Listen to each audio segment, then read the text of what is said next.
all charges dismissed against notary for Nebraska medical cannabis petitions.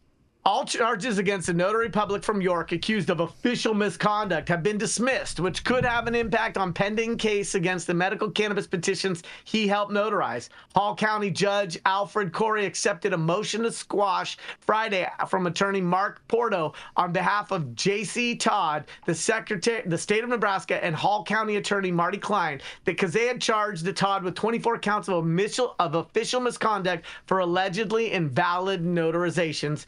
Each count was a specific date when Todd was accused of notarizing petition pages circulated by Michael Egbert of Grand Island without both men being in the same room as required under state law. Egbert had admitted to using a phone book to add voters to the petition pages and accepted a plea deal, a misdemeanor and a $250 fine reduced from a felony. Klein in the Nebraska Attorney General's office argued that notaries were public officials and that Todd knowingly violated the law.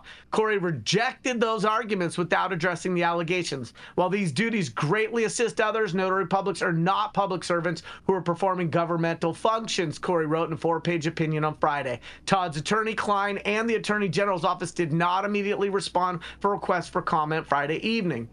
Corey said he could not find any similar Nebraska case on a similar matter or motion to quash. Instead, Corey pointed to a 1984 case from the U.S. Supreme Court, Bernal versus Fainter, that dealt with Texas notaries. The justices wrote, "We recognize the critical need for notary duties to be carried out correctly and with integrity, but a notary's duties, important as they are, hardly implicate responsibilities that go to the heart of representative government," the court wrote. Rather, these duties are essentially clerical and ministerial. Justice Thurgood Marshall, writing for the 8-1 decision, distinguished non-governmental personnel from those who are responsible for policy making or have broad discretion in the execution of public policy that requires the routine exercise of authority over individuals. Neither of these characteristics pertains to the functions performed by Texas notaries, Marshall wrote. Attorneys defending the sponsors of the medical cannabis measure or representing other notaries who have been accused but not formally charged with similar counts have consistently said that no notary has ever been charged or convicted in such a manner. A state official who oversees notaries, David Wilson, has said the same. Lancaster County District Judge Susan Strong, who we've covered here on the show, is currently weighing a broader case in part of the AG's office on behalf of Nebraska Secretary of State Bob Evnen, seeking to invalidate the medical marijuana ballot measure. The AG's office is arguing that any instance of circulator fraud, which Egbert is accused of, or notorial malfeasance, as Todd was accused, should be extended to all signatures they touched. A vast majority of the challenge signatures are related to notarial malfeasance alleged against about 8 notaries, including Todd and 1 ballot sponsor. At the 4-day trial, Wilson said his office had received only 1 complaint against a related notary from Jennifer Henning, a paid petitioner circulator, against a lead ballot sponsor, Krista Edgars. Henning, a witness for Evnen, alleged Edgars had not signed her circulated petitions in person, similar to Egbert's allegation against Todd. Wilson said at the time an investigation into Henning's complaint was just beginning. The ballot sponsors noted that Henning has been sanctioned by Nebraska courts in the past for fraudulent and improper conduct and is currently on probation for felony insurance fraud. Ooh. Yeah, that stings. Henning said she was not on proper medication at the time for her mental health. Nebraskans overwhelmingly supported Initiative Measure 437 and 438 in the November 5th election to legalize and regulate medical cannabis.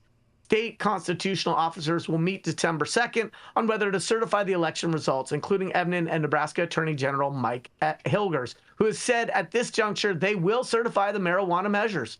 Corey said that while many other states consider notaries to be public officers, Nebraska has outlined an administrative process through the Secretary of State's office to determine whether to maintain, suspend, or revoke a notary's license.